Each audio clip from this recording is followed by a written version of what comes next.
tadhana ni Roberto. Dito na raw umiikot ang kanyang mundo. Ang buhay ko dito, parang buhay manok yan eh. Kapag hindi ka kakayod, hindi ka kakain, hindi ka tutupak sa manok. Kung hindi ka maghahanap ng pagkain. Pero si Roberto, hindi pala laking Maynila. Nagmula pa sa malayong probinsya ng Cotabato. 19 anyos lang daw siya nung naengganyong sumama sa Maynila ng mga kaibigang sundalo. Ang sabi nila sa akin na kung gusto mo maging sundalo, pumunta ka lang sa kampo. Mag-practice ka doon, magiging boy ka namin. Hanggang sa maglilinis-linis ka doon ng mga baril doon. Pero nung ipadala di umano sa Bataan ang mga kasama niyang sundalo, naiwan siyang mag-isa sa Camp Aguinaldo. Hanggang nabalitaan na lang daw niyang nasawi sa isang engkwentro ang kanyang mga kaibigan. Mga isang linggo, nakita ko na siya sa TV, may patay na. Iyak ako sa kampo nun. Ay, naisip ko, dalawa, mapapaanan ba ako dito sa Manila ba? O uuwi na ako. Sana kukuha ng pamasahe. Kaya sabi ko, maglaboy-laboy na ako sa Manila tulad ng mga bata dyan.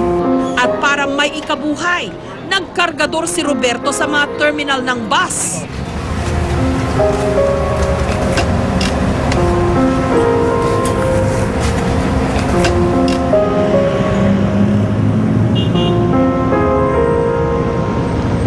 Ganito po yung pagtulog ko.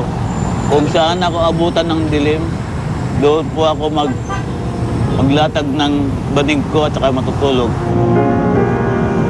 Sa tuwing naaalala raw niya ang dating buhay sa Cotabato, nakakadama siya ng labis na pangungulila. Ang gusto ko na mabuhay na matagal, pero iniisip ko na magpakamatay na lang, kagagawa ng hindi po kayo magpasagasa. Pag gusto ko ng lakasan ng buhay ko eh. Sawa na ako eh, hirap na eh. Kung paano ako makauwi ng Mindanao. Pero hindi rito nagtapos ang mga pagsubok niya sa buhay. Taong 1983, habang nagtitinda, naipit si Roberto sa isang riot sa Marikina. At tinamaan ng ligaw na bala, dahilan para unti-unting lumabo ang kanyang alaala.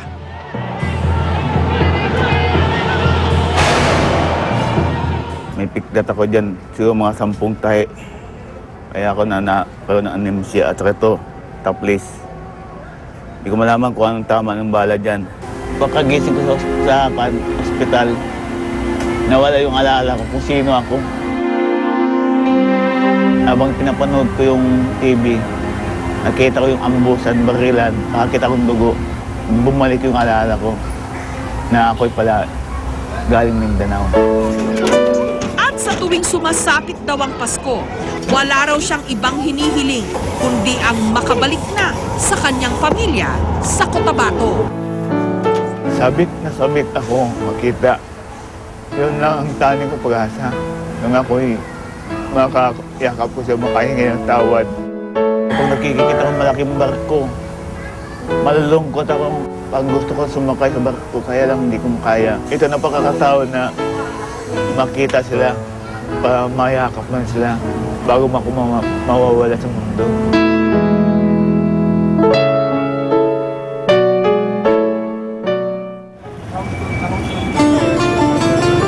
Samantala, sa bayan ng Midsayap sa Cotabato, natagpuan namin ang dalawa sa 7 kapatid ni Roberto, sina Ramon at Bongbong.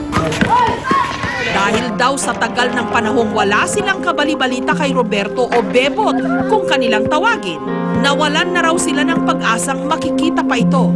Ilang taon din kami hindi nagkikita at saka ko sa po. Pakakating ako ng Maynila noon. Tinanong ko sa akin ang kilano kung nakita niya. Hindi daw. Kaya sabi ko, wala nang pag-asa makita pang buhay.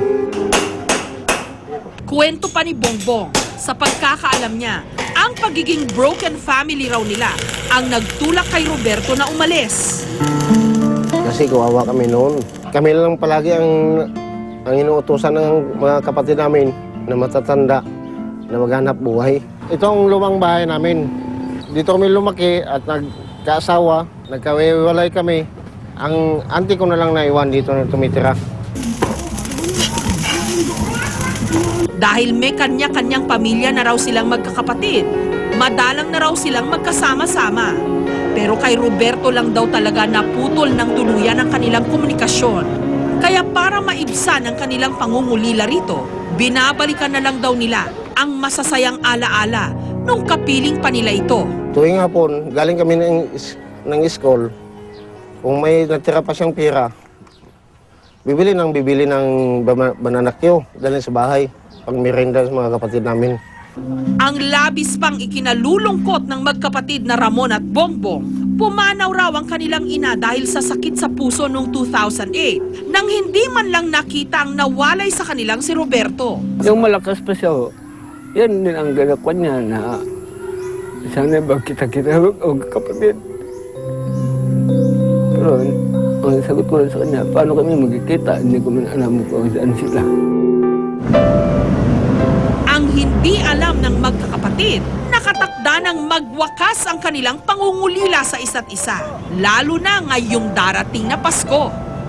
Na makapiling ko kayo. Sana patawarin niyo ako sa ginawa ko kasalanan na hindi nagpaalam sa inyo ng maayos. Ma, kung buhay ka pa, ma, patawarin niyo ako. Sabik na kita makita. Kita ka lang ng panahon na hindi tayo nagkita eh. But, kung saan ka man naroon, sana magkita-kita na ba tayo? At kung uwi ka dito, tanggapin ka namin. Dahil sabik na rin kami sa inyo. Magandang umaga, Tay. Meron lang po kami ipapakita ng litrato sa inyo. Baka lang maalala po ninyo, ha? Nung balikan namin si Roberto sa kanyang paboritong pwesto sa Cubao, ipinakita namin sa kanyang isang litrato sa pag-asang muling babalik ang ilang pilas ng kanyang alaala. Ang bahay namin po. Gusto ko na nga makakita sila eh. Kahit man lang, siguro mga pang gusto ko nang liparin na kung may pakpak lang eh. Gusto ko makita pang buong ang pamilya namin eh. Kaya agad na inayos ng aming team ang lahat para sa muling pagtatagpo ng magkakapatid.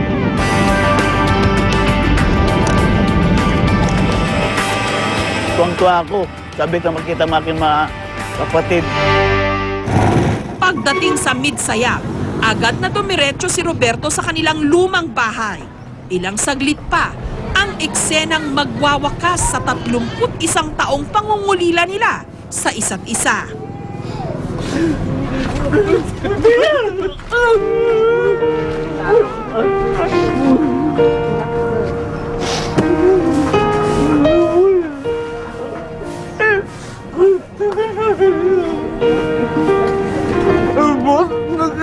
Ganun ka lang na pangulila. Tubig.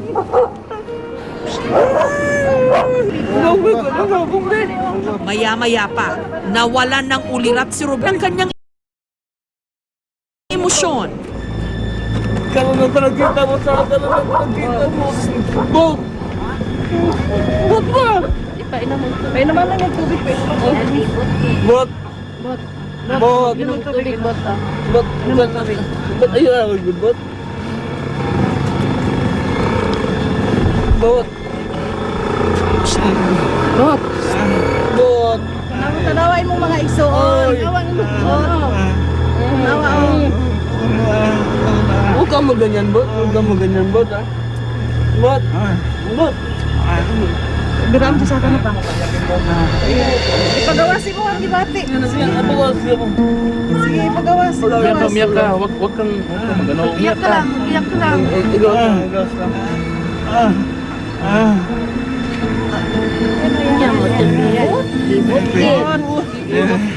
Sige na. Peter Hinga ka, pahinga ka na. Relax ka lang, relax.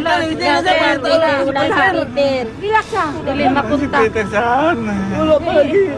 Relax ka lang. Wala pa yung taon pa si Peter.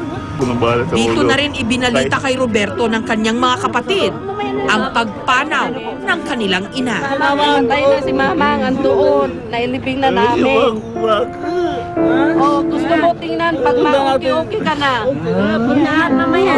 Puntahan natin. Bakit? Kaya hindi ko ginawa yun. Subukan na. Gusto ko kita si Mangmang. Masaya at saka malungkot din. Dahil hindi kami kumpleto. Masaya at saka parang na pinutan ako ng tinik sa dibdib. Kasi akala ko patay na ang kapatid ko. Buhay pa pala.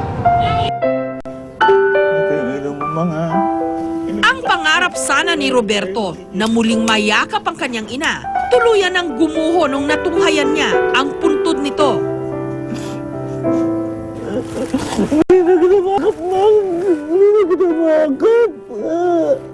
Labis man ang kanyang lungkot dahil pumanaw na ang kanilang ina. Batid din ni Roberto na may naghihintay sa kanyang kaligayahan sa piling ng kanyang mga kapatid.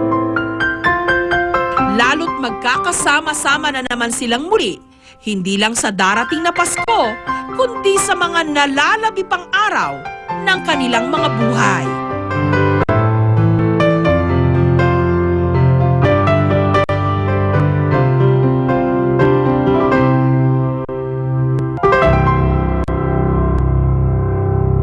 Mga himig ng Pasko, pakinggan natin. Sa may bayan